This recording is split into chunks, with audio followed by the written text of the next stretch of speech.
Hello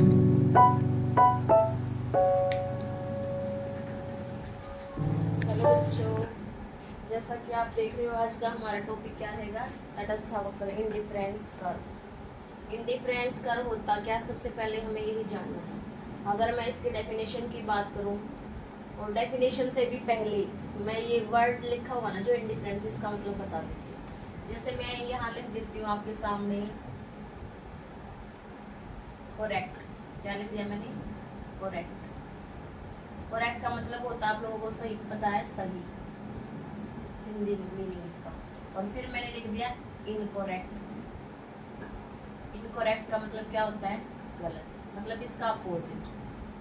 इस शब्द का अपोजिट इसके आगे मैंने इन लगाने से, ऐसे ही ये है, ये शब्द भी ऐसे ही है हमारा। इस शब्द का क्या मतलब है? डिफरेंस का क्या मतलब है? डिफरेंस, डिफरेंस का मतलब होता है अलग अलग या अंतर।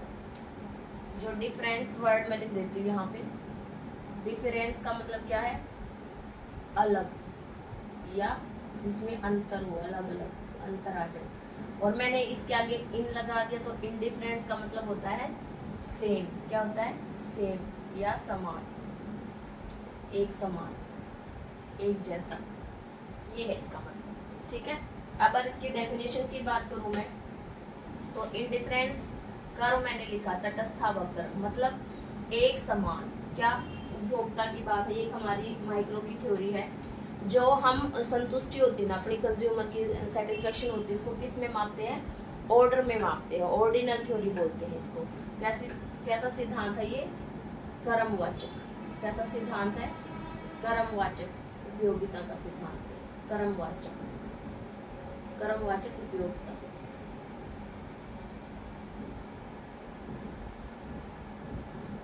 ठीक है, अब तटस्थावक्र की बात करने से पहले इसकी डेफिनेशन मैं बाद में बताऊंगी, पहले मैं आपको कुछ एग्जाम्पल देती हूँ। जैसे मैंने दो वस्तुएं ली, एप्पल और ऑरेंज,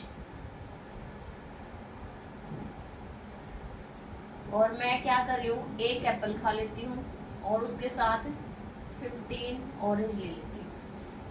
फिर मैं क्या करती हूँ, एप्पल बढ़ा देती हूँ और ऑरेंज को कम कर देती हूँ। ऑरेंज घटा के मैंने कितने कर दिए, मान लो 11 कर दिए। ठीक है, फिर मैं एप्पल बढ़ा देती हूँ, फिर मैं ऑरेंज कम करके कितने कर देती हूँ, मान लो 8 कर देती हूँ। फिर मैं एप्पल बढ़ा देती हूँ, ऑरेंज कितने कम कर देती हूँ, 5 कर 6 कर देती हूँ। ठीक है, तो ये मेरे देखो कॉम्बिनेशंस बन गई।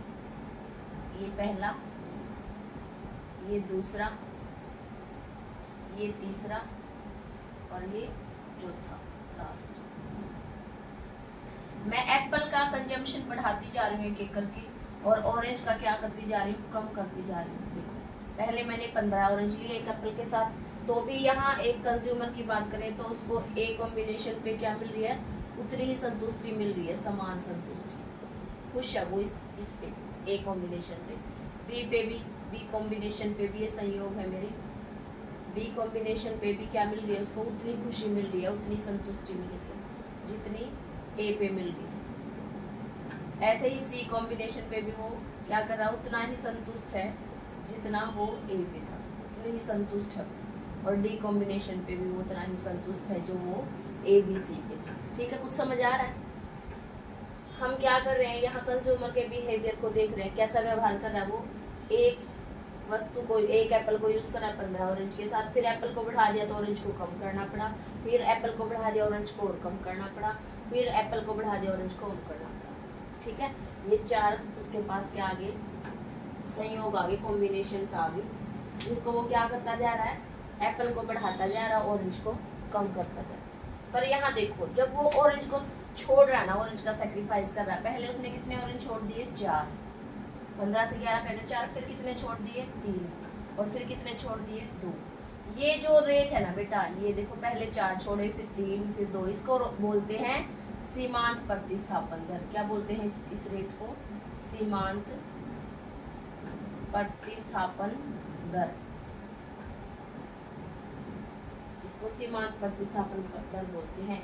और ये कैसे दिख रही है आपको, 4 से 3 2 कैसे कैसे आ रही है इसकी रेट, ये जो रेट है जो सीमांत प्रतिस्थापन दर, इसको बोलते हैं हम इंग्लिश में marginal rate of substitution, marginal rate of substitution, substitution मतलब जो हमारी मार्जिनल का मतलब होता है चेंज, परिवर्तन, जैसे कि मैंने बता रखा है। प्रतिस्थापन का मतलब होता है एक जगह पे दूसरी चीज यूज करना, और रेट का मतलब होता है वो दर। कैसे दिख रही है आपको, पहले ज्यादा फिर कम फिर और कम, कैसी दर है ये, घटती हुई। कैसी है बेटा, घटती हुई। सीमांत प्रतिस्थापन दर कैसी है, घटती हुई है। ऐसा क्यों हो रहा है, ऑरेंज को छोड़ तो रहा है कंज्यूमर पर घटती दर से, पहले ज्यादा छोड़ दिए फिर कम फिर और कम, ऐसा क्यों हुआ। एक मैंने मांग के सिद्धांत पे करवाया था आपको कि जो हमारी सीमांत उपयोगिता है ना किसी भी चीज की, जो मिलने वाली यूटिलिटी है वो क्या होती जाती है, कम होती चली जाती है। जैसे जैसे हम किसी वस्तु का उपभोग बढ़ाते जाते हैं उससे मिलने वाली जो उपयोगिता वो क्या होती जाती है, कम होती चली जाती है, जिसको बोलते हैं हम घटती सीमांत उपयोगिता। क्या बोलते हैं उसको, घटती सीमांत उपयोगिता। मार्जिनल यूटिलिटी वो कैसी होती है, घटती जाती है, सीमांत उपयोगिता। समझ पा रहे हो, इसका मतलब क्या है, जैसे जैसे हम किसी वस्तु की क्वांटिटी या उसकी मात्रा, क्वांटिटी को बढ़ाते जाएंगे, वस्तु की क्वांटिटी बढ़ेगी तो मार्जिनल यूटिलिटी, सीमांत उपयोगिता क्या होगी, घटती चली जाती है। ये कंसेप्ट है। यहाँ इसका अपोजिट हो रहा है बिल्कुल। देखो ऑरेंज क्या हो रहे हैं, कंज्यूमर के पास कम होते जा रहे हैं, तो ऑरेंज से मिलने वाली जो यूटिलिटी है वो क्या होती है बेटा, बढ़ती जाती है उसके लिए। उसने पहले ऑरेंज छोड़ दिए 4 एकदम से, क्योंकि उसके पास ऑरेंज ज्यादा थे। अगले स्टेप पे वो उतने सेक्रीफाइस नहीं करेगा, उतने ज्यादा नहीं छोड़ेगा। क्यों, क्योंकि उसके पास ऑरेंज पहले से कम हो गए, और ऑरेंज कम हो गए तो उससे मिलने वाली उपयोगिता, ये सीमांत उपयोगिता उसके लिए बढ़ गई उल्टा, क्योंकि चीज कम हो गई तो उपयोगिता बढ़ गई, इसका अपोजिट। फिर ऐसे हुआ फिर ऐसे हुआ। तो घटती सीमांत उपयोगिता के नियम के कारण जो सीमांत प्रतिस्थापन दर है वो कैसी होती है, घटती हुई होती है। क्लियर हो गया होगा। तो इस रेट के कारण, इस घटती सीमांत प्रतिस्थापन दर के कारण जो तटस्थ वक्र है उसका ढलान हमारा कैसा आएगा, हम अभी डायग्राम से समझेंगे बिल्कुल अच्छे से, ध्यान से देखेंगे। और वीडियो चल रही है, वीडियो को पॉज कर करके रोक रोक के आप इसके नोट्स बनाते चलिए। ठीक है, डायग्राम देख लेते हैं अपन। अब मैं यहाँ कुछ भी हटाऊंगी नहीं, ये चीजें डायग्राम यहीं से बना देती हूँ मैं। देखो एक्स एक्सिस ले लूंगी ओरिजिनल पॉइंट, वाई एक्सिस यहाँ मैं ले लेती हूँ ऑरेंज, और यहाँ मैं ले लेती हूँ एप्पल। एक्स एक्सिस पे एप्पल की क्वांटिटी, एप्पल की क्वांटिटी कितनी है, 1 2 3 4, 1 2 3 4, और ऑरेंज की कितनी है 15 तक है। हम कितने कितने का गैप ले सकते हैं, 2 2 का 2 4 6 8 10 12 14 और थोड़ा सा ऊपर चले जाओ 16। ये वाई एक्सिस में बना देते हैं, ठीक है।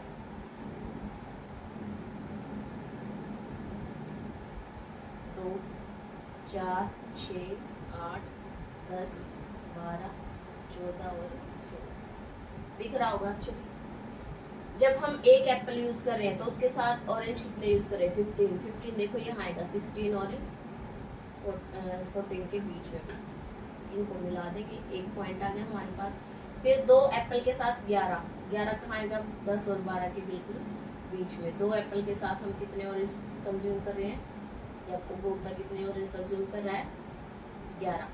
फिर 3 के साथ 8 ये दिख रहा है आपको, 3 के साथ 8 उनको मिला दो। 4 के साथ 6 ये 6 है, और ये कितना है 4।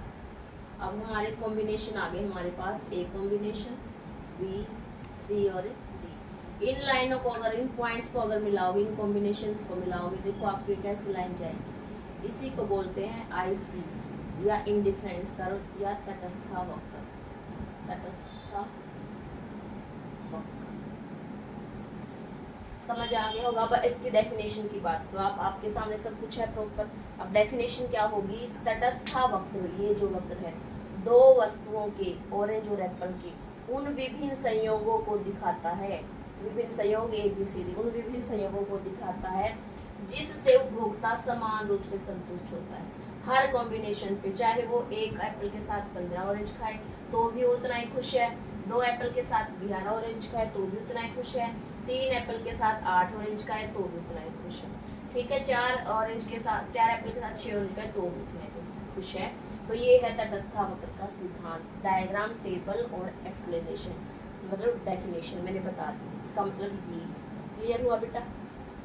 अब इसकी कुछ विशेषताएं हैं तटस्थ वक्र की, जो मैं अभी क्लियर कर देती हूँ। यहाँ तक इसको रोक के बार बार पॉज कर करके आपको ना समझ आए तो दोबारा देखते चले जाना। अब तटस्थ वक्र की डेफिनेशन के बाद आती है इसकी विशेषताएं। इसकी विशेषताएं क्या है? क्या है ये तटस्थ वक्र? अब एक पहली विशेषता है कि तटस्थ वक्र कभी भी x अक्ष और y अक्ष को नहीं छुएगा। पहली विशेषता, तटस्थ वक्र की पहली विशेषता क्या है?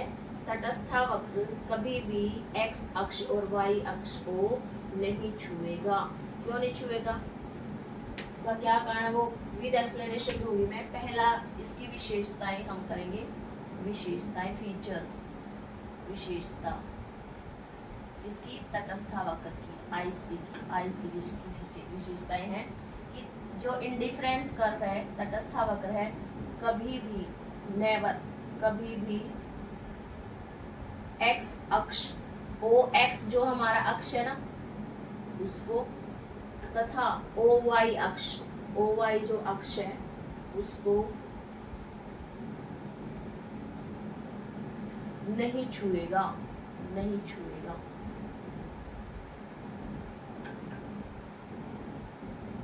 अगर ऐसा हो रहा है तो क्या होगा? देखो, अगर मैं ऐसा करके दिखा दूं तो इसका क्या मतलब है? एक्स अक्ष लिया हमने, ओरिजिनल पॉइंट वाई अक्ष, यहाँ हम ऑरेंज लेते हैं, यहाँ एप्पल लेते हैं, अभी हमने ड्रॉ किया था। अगर मैं तटस्थ वक्र ऐसा बना दूं जिसने एक्स अक्ष को छू लिया, आईसी कर, देखो यहाँ छू लिया ना, तो यहाँ देख रहे होगे आप जो ऑरेंज है उसकी क्वांटिटी, हम एप्पल की क्वांटिटी कितनी ले रहे हैं यहाँ, ऑरेंज की क्वांटिटी तो मान लो यहाँ पे पॉइंट्स ले लेते, 2 4 6 8, 2 4 6 8, ये ऑरेंज की क्वांटिटी तो 8 ले रहा है उपभोक्ता, पर एप्पल की क्वांटिटी कितनी है यहाँ पे? 0। एप्पल कितना ले रहा है यहाँ पे? 0। एप्पल बराबर है 0 क्वांटिटी, 0 क्वांटिटी या 0 मात्रा लिख देती हूँ, हिंदी में लिख देती हूँ 0 मात्रा। एप्पल की तो 0 मात्रा है, पर हमने तटस्थ वक्र की डेफिनेशन में क्या देखा था कि तटस्थ वक्र दो वस्तुओं के, उन विभिन्न, 2 वस्तुओं का नाम लिया था, पर यहाँ तो एक ही वस्तु का उपभोग कर रहा उपभोक्ता। तो ये क्या हमारा तटस्थ वक्र सही है? इसकी विशेषता सही है, ये बिल्कुल विशेषता तो सही है, पर वो एक्स अक्ष को, वाई अक्ष को कभी भी नहीं छुएगा। तो ये तटस्थ वक्र क्या हो जाएगा? अपने आप में गलत हो जाएगा। तो ऐसे ही वाई अक्ष पे ये गलत है। अगर ये वाई अक्ष को भी छू दे तो भी क्या होगा? अगर मान लो मैं यहाँ से इसको ड्रॉ कर दूं, ये वाई अक्ष को यहाँ स्पर्श कर रहा, छू रहा है, तो इसका मतलब ये है कि एप्पल तो उसने ले लिया ऐसे 1 2 3 4, एप्पल तो ले रहा वो 4 इस पॉइंट पे, पर ऑरेंज कितने ले रहा है? यहाँ पे ऑरेंज की क्वांटिटी कितनी है? यहाँ पे इस पॉइंट पे ऑरेंज है 0, ऑरेंज कितने ले रहा है? 0 मात्रा। तो ये भी नहीं होगा, ना तो वो एक्स अक्ष को छुएगा कभी, ना ही वाई अक्ष को। मेरे ख्याल से पहली विशेषता क्लियर हो गई होगी, ठीक है बेटा। उसके बाद आता है दूसरी विशेषता। दूसरी विशेषता क्या रहेगी? तटस्थ वक्र कभी भी एक दूसरे को नहीं काटेंगे। तटस्थ वक्र क्या रहेंगे? कभी भी एक दूसरे को नहीं काटेंगे। अगर काट रहे हैं तो क्या होगा, उसकी भी मैं एक्सप्लेनेशन दूंगी। दूसरी विशेषता है आईसी कर्व। आईसी कर्व कभी भी एक दूसरे को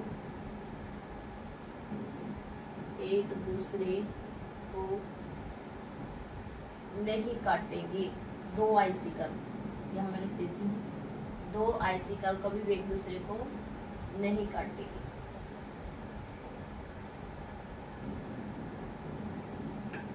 अगर काटते तो क्या होगा वो देखो आप,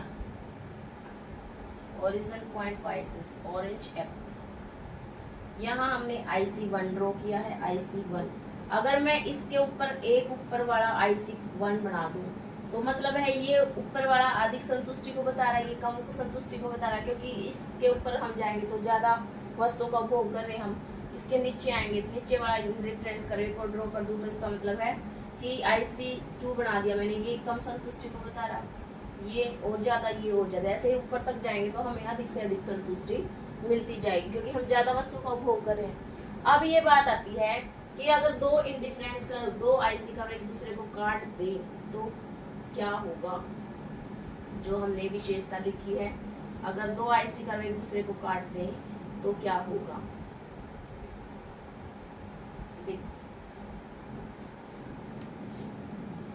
ये IC1 है, ये IC2, ये दो यहाँ स्पर्श कर रहे एक दूसरे को, यहाँ पे काट रहे। इसका मतलब है कि यहाँ इस पॉइंट पे तो IC1 ऊपर है और इस पॉइंट पे IC2 ऊपर है। अब हमको किस IC कर्व को बताएं कि कौन सा ज्यादा संतुष्टि को ज्यादा संतुष्टि दे रहा है और कौन सा कम संतुष्टि दे रहा है। हम यहाँ से नहीं बता सकते कि कौन सा ऊपर वाला IC कर्व कौन सा है, अधिक संतुष्टि वाला IC कर्व कौन सा है, कम संतुष्टि वाला IC कर्व कौन सा है, क्योंकि यहाँ एक दूसरे को इंटरसेक्ट कर रहे हैं, कंफ्यूजन क्रिएट हो रही है। तो इसीलिए दो IC कर्व कभी एक दूसरे को नहीं काटेंगे। दूसरी विशेषता ये, ठीक है बेटा। तो ये थे आपके कुछ विशेषताएं जो इम्पोर्टेंट थी, वो मैंने बता दी। एक तीसरी विशेषता है जो मैंने अभी दूसरे में एक्सप्लेन की है कि ऊपर वाला इंडिफरेंस कर्व नीचे वाले से अधिक संतुष्टि को बताता है। ये तीसरी विशेषता है, होनी तो चाहिए, सेकंड नंबर पे थी, कोई नहीं। ऊपर वाला तटस्थ वक्र, तीसरी विशेषता, ऊपर वाला IC कर्व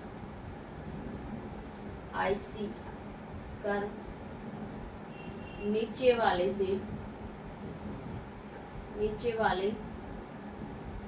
IC से अधिक संतुष्टि को बताता है, अधिक संतुष्टि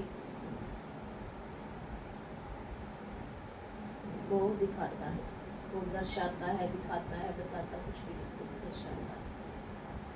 जैसे मैंने अभी बताया था ड्रॉ करके, X axis origin point, Y axis orange apple. ये तो आ ही गया होगा इतनी बार बनाने के बाद सभी को। ये IC1 है, IC है, ये IC1 है, ये IC2 है। कितने भी ड्रॉ कर लो, ये नीचे वाला कम संतुष्टि को बता रहा है, ये ऊपर वाला और ज्यादा संतुष्टि, ये और ज्यादा संतुष्टि को, ये और ज्यादा संतुष्टि को। तो ये है इसकी तीसरी विशेषता। मेन यही है, और भी है, पर आपके सिलेबस में इतनी है, इतनी से ही 12th लेवल पे एग्जाम में आपका काम चल जाएगा। ठीक है, तो आज की इस वीडियो में इतना ही करवाऊंगी। डिफरेंस कर्व होता क्या है, कैसे ड्रॉ किया जाता है, उसकी विशेषताएं क्या है। अब आता है नेक्स्ट टॉपिक इसी में, बजट लाइन, वो करवाती हूँ मैं नेक्स्ट। ठीक है, तो अब तक के लिए इतना। इसको रोक के बार बार देखना, आपको अच्छे से समझ आ जाएगी।